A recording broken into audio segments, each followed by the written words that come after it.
এই রান্নাটা হয়ে গেলেই সবাইকে ডেকে খেতে বসিয়ে দেবা বৌমা। আচ্ছা মা, ঠিক আছে।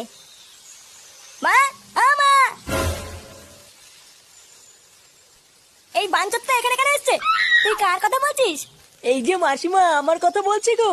আপনার ছেলেটা না খুব দুষ্টু, একটু ইয়ার কিউ বোঝে না বাবা গো বাবা। হ্যাঁ গো, তুমি আমার ভাইকে গালাগালি দিলে। বাড়াটা গালাগালি দেবো না তো কি দেবো? হোমচুদার বাল, বাড়া আমাকে ঘরে একা পেয়ে আমার প্যান্টের ভিতরে হাত ঢুকে দিয়েছে। মা গো মা, জামাই বাবু তুমি অত রেগে যাচ্ছ কেন? আমি তো তোমার শুধু একটু সাইজটা দেখছিলাম গো। সাইকেল ছিল হোমচুদার বাল, বাড়ি গিয়ে বাবার সাইজ দেখবি যা। কি সব উল্টো পাল্টা কথা বলছিস তুই? যা বলেছি ঠিকই বলেছি। লেওড়া আজকে প্যান্টের ভিতরে হাত ঢুকে দিচ্ছে, কালকে তো বলবে হালকা করে পুঙাও মেরে দাও। এই কি হয়েছে রে? এত চেঁচামেচি কিসের?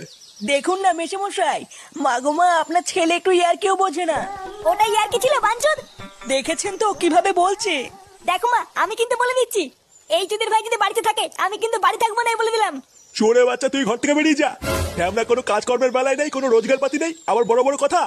ও বাড়া, মায়ের থেকে মাসির দরদ বেশি, তাই তো? বাড়া এখন তো দেখছি আমার থেকে এই বাড়িতে এই হোমোচোদার দাম বেশি। লেওলা যেদিন এই হোমোচোদাটা তোমার ধুতির ভিতরে হাত ঢুকিয়ে নেয়ানারি করবে সেদিন বুঝবা বালের এই বাড়িতে আমার কোনো দামই নেই।